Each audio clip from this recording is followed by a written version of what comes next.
How's it going? I hope everyone has had an excellent week. My week has been pretty good. Um, just hope everyone else has recovered from daylight savings time, if that's a thing for you where you are. I know it is for us, and we kind of went through it seamlessly. I'm enjoying the light a little bit later in the day, so the loss of an hour of sleep um, it's worth it. Especially now my kids don't just get completely just thrown off from this. That was the worst, but they're doing better and better as years go on. So that's been good. Um, Today I wanted to talk about um, how often or how frequently you should get your body fat assessed or measured or whatever.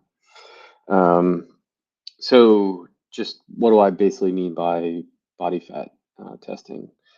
So we all know, like, you step on the scale, and the number that comes up is just, pretty much what you weigh, right? It's your body fat, it's your muscle mass, it's whatever water you have in you, it's everything. The food that's in your stomach, you know, the feces and the urine that's still in your digestive tract, it's everything all at once, right? And if you've been anyone who's ever stepped on scale, you know that, or with any kind of frequency, you know that the number can go up and down and stay the same. And there's a whole bunch of quote unquote issues with acute measurements of your body weight, right? Because just all kinds of things can affect it. It could be what you ate the night before, it could be your stress, it could be your sleep, it could be whether you have undigested food in your stomach, it could be that you actually gained weight, it could be actually that you lost weight, who knows, right? And for that reason, a lot of people like to, because when we talk about people changing their body composition, they like to look at separate body weight out into two parameters. Their um, body fat, which is literally the fat that you have on your body, and then your lean mass, which is pretty much everything else, right? Your bones, your muscles, the water in those muscles in your body, etc., is considered your lean mass. In general, you want your lean mass to either stay the same or go up, and your body fat to go down to a certain degree, right? Once you get to a certain level, you're probably okay, and in which case you probably don't want to go any further, and just worry about either maintaining lean mass or increasing it. So, um, figuring out your body fat and lean mass is becoming more well known as a better way of tracking your body composition than just standing on the scale. And it's more accessible to a lot of people. There's plenty of scales out there now that actually provide a way to quote unquote, measure your body fat. Um, Although they're generally not terribly accurate, although the trend might be reliable. We can talk a little bit about that.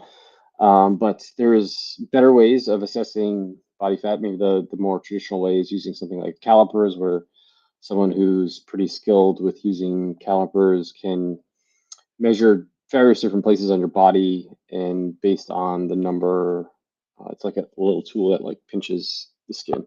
And based on how thick the skin is at these certain areas, they can approximate um, uh, body fat levels. And that can be pretty good if you're very skilled at doing it and very repeatable.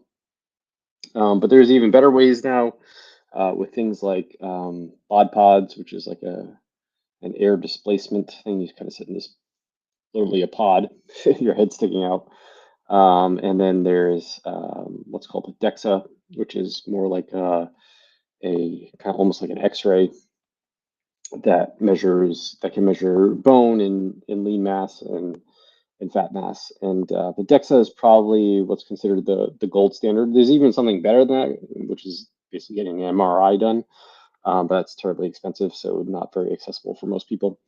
But Dexa is probably the gold standard that you see used in some of the better research papers, and is pretty accessible for the average person to go get one. Generally, if you live near some type of major metropolitan area, um, you have like consumer access to one, and it doesn't cost, maybe it costs $100 or more per scan. But these methods of assessing body fat are more accessible. People can buy packages, and then you can go however often you want and get your body fat and lean mass assessed, right? And see, are you trending in the direction you want to be? Are you losing fat and gaining muscle or maintaining muscle? Are you building muscle and maybe putting on as little fat as possible, right? Depending on whatever goal it is, right?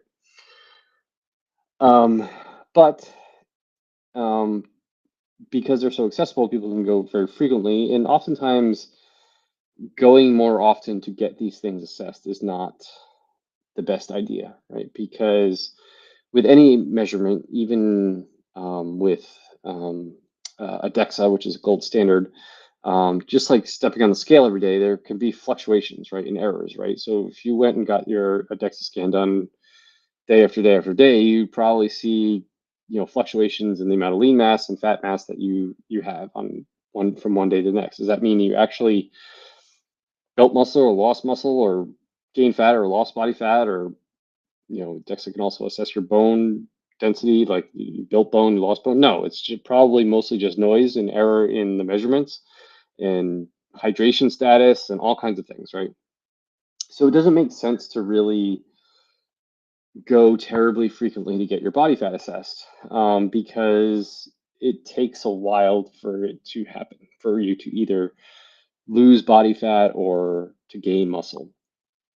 And so it's not going to happen overnight. It's not going to happen in a couple of weeks. It's probably not even going to have that big of a change from month to month, right? I would say probably the most frequent you might consider every quarter. Really, I would think maybe twice a year would probably be good. Every 6 months maybe, or every year, right? So if you're not doing it very frequently, how do you know if you're on track with what you're doing? Like whether your goal is to build muscle or to um, lose fat? Well, I actually like the scale. The scale with combination of other metrics, right? Because the scale can be quite deceiving, but when you add the scale plus, one or two other metrics, I feel like you can get a good handle on what the trend is, right? So I like the scale just because it's simple, right? You wake up in the morning, you can get on the scale, you step on the scale, and it gives you a number, right? Overall, that number acutely from day to day accurate? Probably not. It doesn't give you a good idea of the trend. If you do it every day for a year, you have a definite idea of the trend is, right? Because if you are losing fat or gaining muscle, the scale will react accordingly because you are losing body mass, and it will go down, or you're gaining body mass and it will go up, right? The number from day to day might look, you know, one day it's up, down, same, blah, blah, blah. But the trend over months, days and months, and is going to go in the direction that things are actually changing. So yeah, acutely it lies, but the trend is often accurate. Um, Now, there are other situations where you change your body composition, but your weight doesn't change, right? You might lose fat and build muscle at the same time, or you might gain fat and lose muscle at the same time, right? In which case, the number on the scale is probably going to be the same.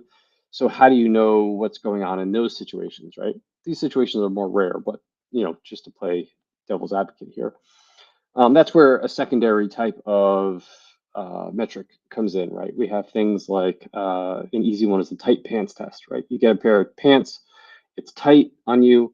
If you're concerned about, losing weight and losing body fat, if the scale stays the same, but you're losing body fat and gaining muscle, you should feel those pants get a little bit looser, right? Because muscle is just more dense than fat, and overall your size, inches, etc., are going to go down. You can do a bit more sophisticated way of doing that and do actual measurements of various parts of your body. Like you can take a tape measure and measure your hips and your waist and your thighs and your arms and your chest and your neck. And like if you see those numbers going in the right direction based on muscle gain or fat loss, whatever it was, or maintenance, they stay the same, then you have an accurate way besides the scale of seeing what's happening. Now, for the tight pants and the body, circumference measurements, again, you're not going to want to do those daily. You'll once a month, maybe even more infrequently than that. Every couple months, you might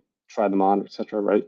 Again, because the changes in body composition, muscle mass, and fat loss is not that quick to show up. Right? So,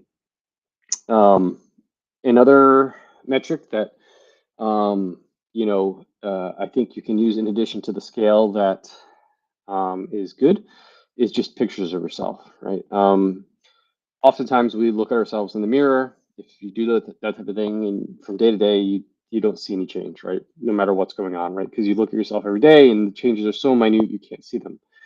But if every week you take, a front, a side, and a back picture of yourself once a week, and you stack up those pictures over weeks and months and etc. and years, and you go back and look at those pictures after a few months or every couple months, you'll probably notice a big difference if things are trending in the way you want, right? Whether you're gaining mass or losing fat or etc. Right? Those pictures should tell a story. Just visually, you'll be able to see the change in yourself, right? And that again, that makes people uncomfortable. I understand all that types of stuff. But those are like my go-to ways of tracking body composition changes. Um, Whether you want to use a more fancy way like a bod pod or a Dexa to measure body fat, in an interim, you can keep an eye on things with one, the scale, and then one of those other measurements. So a tight pants test, circumference test with various places on your body, or something like pictures, right? And you can use that in combination.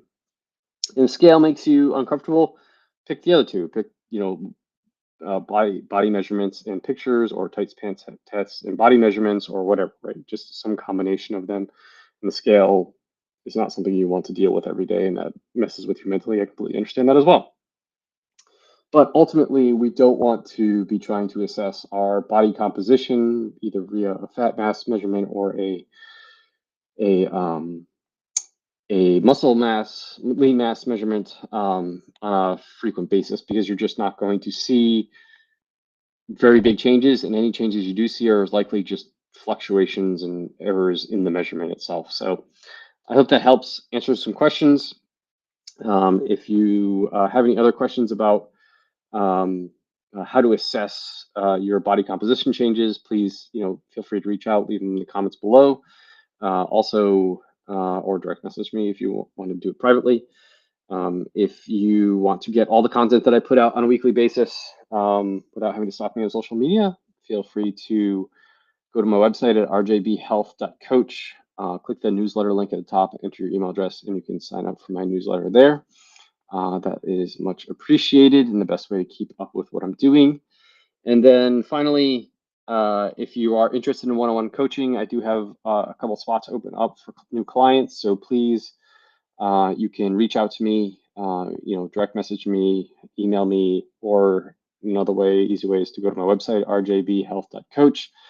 Click the schedule discovery call on the homepage button, and you fill out the form, and I will get back to you ASAP, and we can talk a little bit more about one-on-one coaching.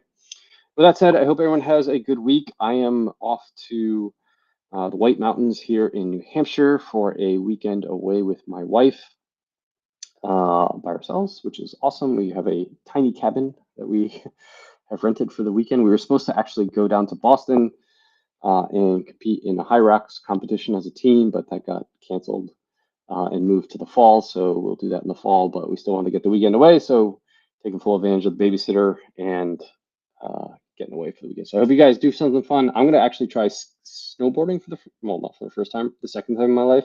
It's been a very long time since I've done it. And so I'm going to have some fun anyways. Hope everyone else has a good weekend. Do something fun, and I'll talk to you all.